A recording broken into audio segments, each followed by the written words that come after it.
we want that replay value. You want to have a reason to watch the movie again, right? You want to have a reason to read the poem again. I mean, yeah, when was the last time that you wrote a sentence where your verb didn't come in until 1, 2, 3, 4, 5, 6, 7, 8, 9 words down? When's the last time you had a verb that came in 9 words late? Thank you, John. Just a minor correction. I'm originally from Philly, so we're recovering from our loss to the Dodgers and loss to the Giants. Very traumatic. So thanks again to John for the introduction. Thanks to OPA for having me. As we're getting settled in and things like that, this is just, again, our quick warm-up exercise. In case you can't see it, we are describing a room that evokes fear, and we are using 5 sentences to do so. Now, if you're watching us virtually, I do have to apologize. There are going to be some things I get to do with our in-person peeps. So if you're watching virtually, I would say try to think about the sorts of questions that I asked them to do. But what I'd like you to do with your partners, I want you to ask yourselves, what do you know about the speaker based on the things that they're afraid of? What do you know about the speaker based on those descriptions? So we would be talking about what our partner said. Yeah. And trying to describe what we know about it. Yeah, or their speaker, right? You are not necessarily your speaker. There can be a difference, right? But yeah, the person who had those fears. What do you know about them? Were you guys able to get some ideas about who the speaker is based on the descriptions? No? How? By inferring. Can you give me an example? What did you infer? What's one inference that you made based on a description that you heard? Susan? My partner composed his descriptions in somewhat the form of a poem, so it was obvious he was a poet. Okay. Does your partner have a name? My partner have a name? Yeah. Does your partner have a name? Oh, talk to you guys. Know your partner. We're a family now. Hey, we're a family in this room. You should know your partner's names. You should know your partner's names. Yeah, he's told me please. Okay. So you got the idea that based how the lines were, so you got the idea that the speaker was a poet. Okay.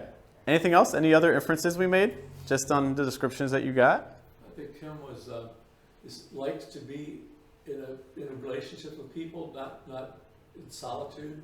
Okay. So like we can get fear of solitude, meaning we want to be around people. I get that. Fear of loneliness is a real thing. So our workshop today is we're going to be taking a look at description. We're going to be taking a look at image, specifically using elements of haiku as a guide, because one of the things we need to realize is that, our words, obviously, we're poets, we know this. Words are extremely powerful, but I don't think we always understand just the power that comes with them, or we kind of take it for granted, and we can't do that.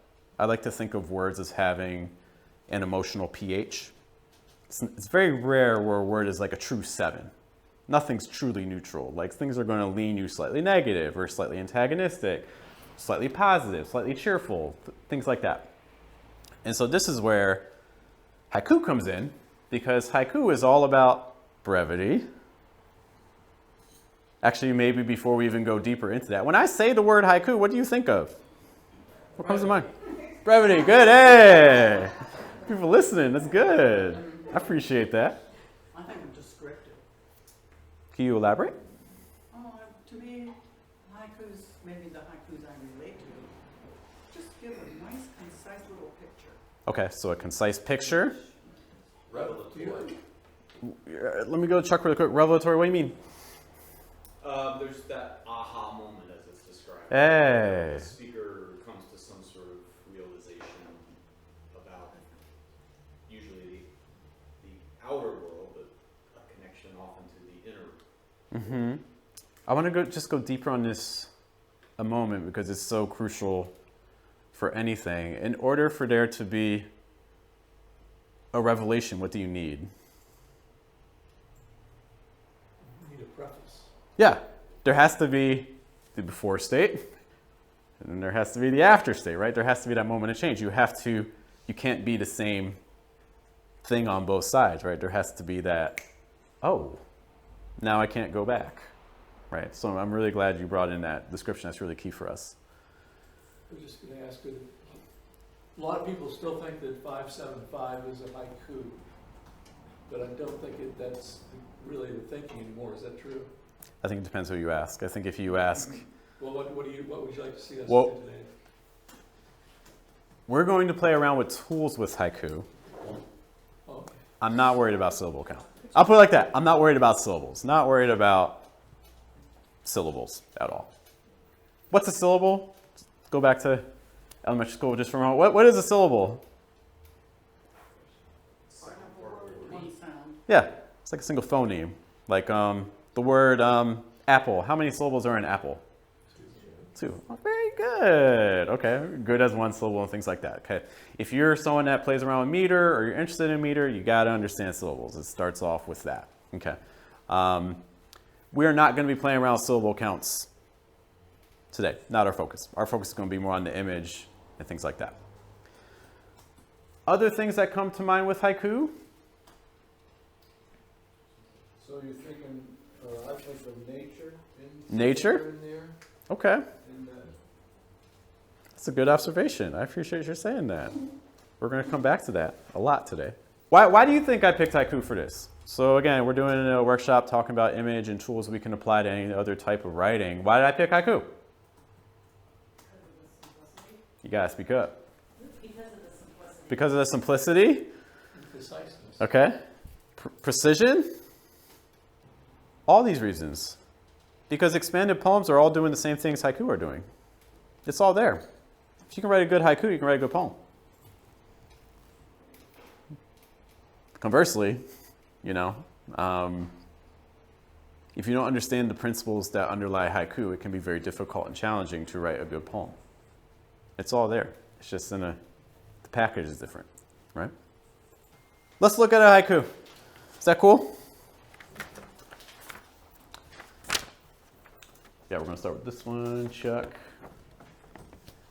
By the way, can we just give a real quick round of applause for Chuck for helping me out with the slides and things like that? Thank you, Chuck. No, you do you. All right. So this is a haiku by Basha. A field of cotton, as if the moon had flowered. A field of cotton, as if the moon had flowered. Is that a good? It's Thelma, right? Yeah, it's good. What do you like about it? What gets you? Seeing fields of cotton in the past and watching the full moon this last several days, and then the image of flowered.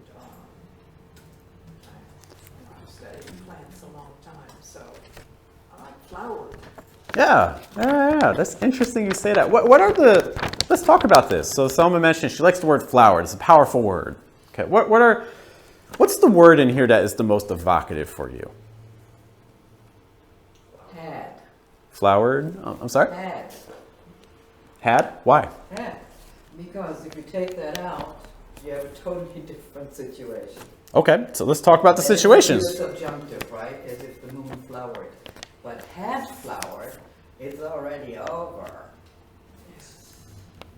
Well, we can go even a step further, right? Because it says, as if the moon had flowered. Did the moon flower? Yeah, it's subjunctive. Didn't actually happen. Okay, because we got that third conditional going on. Okay, so had for the time impact on time and tense and reality. Flowered. Why the word flowered? Why is the word flowered so powerful here? Well, it juxtaposes beginning and end, right? So the flowering is the beginning, and it had flowered, so it's already the juxtaposition of beginning and end. Okay. I think it's one of the things I love about it is you read it to the end, and at the end you have to go back to the first line to fully understand it. Okay. Because now we know the moon and flower, now we go back and see cotton Mhm. as the moon. Mm-hmm. And I like the feel, the F, the if, and the flower. I like the sound.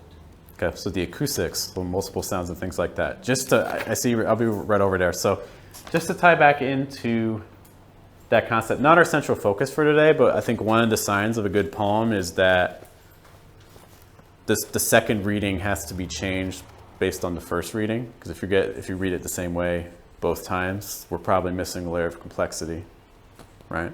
So we want that replay value. You want to have a reason to watch the movie again, right? You want to have a reason to read the poem again. Ricky. What I love about this poem is, am I being loud enough, Sue? Yeah. Okay. Thank you. What I love about this poem is what Basho has done is bring the moon down to earth. And the flowering are those bulbs of little cotton bulbs that are luminous and white like the moon. You know, he's made that connection. It's just elegant. Yeah, elegant's a good word. Some other words I'm seeing, cotton as a provocative word. I think it's just like texture to it, right? Flower being used as a verb. And I like what Sherry said here. It's unusual and familiar at the same time. That's what poems are all about. How can you take it and change it? Because it's already been said before, so you got to find a way to mix it up. If you're not mixing it up, why am I reading your poem? I already read it before. Don't need it. What are we doing that's different? How are we changing it? Susan. Well, I like the fact that it's active, you know, the flower word, it's active. So it's a description, but it has a lot of action in it. Mm-hmm. And I think that ties back to that idea of using, again, flower as a verb versus a noun, right? Yeah. Since there is the flower moon in May, right? I haven't even heard of that. Yeah. The Feast of the Flower Moon, you don't know about that? I don't. I'm here to learn. That's why I'm here. Chuck. Well, it's the only verb in the haiku. So that it's carrying a lot of weight. You know, verbs drive our language, and it's the only one in No, there. except for the modal. You can't ignore having it. Yeah, but that's a helping verb. That's It's not a modal, yeah. So it's all tied together. I mean, yeah, when was the last time that you wrote a sentence where your verb didn't come in until 1, 2, 3, 4, 5, 6, 7, 8, 9 words down? When's the last time you had a verb that came in 9 words late? You know? When's the last time you did that? What do you know about the speaker? What do you know about? they're out. What? Okay, so we heard potentially a monk. What would potentially lead you to think that they could be a monk? They really had a lot of time to meditate and focus on nature and being deeper than the average person. Okay. Okay, so I'm just going to talk back what you told me. This speaker could be a monk because they've had a lot of time to meditate on nature. Okay. What else who else could the speaker be? What else? Maybe a farmer. Could be a farmer. Why do you say a farmer? Maybe it's the farmer's cotton field. Okay. So maybe just that familiarity potentially with the field. They're Okay. outside. Okay. They're probably outside. Okay. Familiarity with outside. Okay. Could be a botanist. Could be a botanist. Could be Thelma. It could be. Okay. Wendell Berry. Okay. Who else could the speaker be 5 years old? Sure. Very sophisticated plan. A very sophisticated 5-year-old. Very sophisticated. Okay. Who could the speaker not be?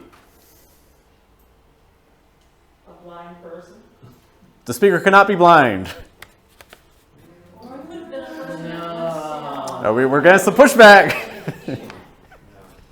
Can't be a scientist or a magician Why not? hooked into life. So you don't get the sense of okay, this is great. This is great. Because people are saying, oh, you can't be this. And then the immediate reaction is, no, well, that's wrong. That's wrong. And then it can't be this. No, that's wrong. That's wrong. But Doesn't that? Yes, I believe. So this is the thing with writing, right, Ricky?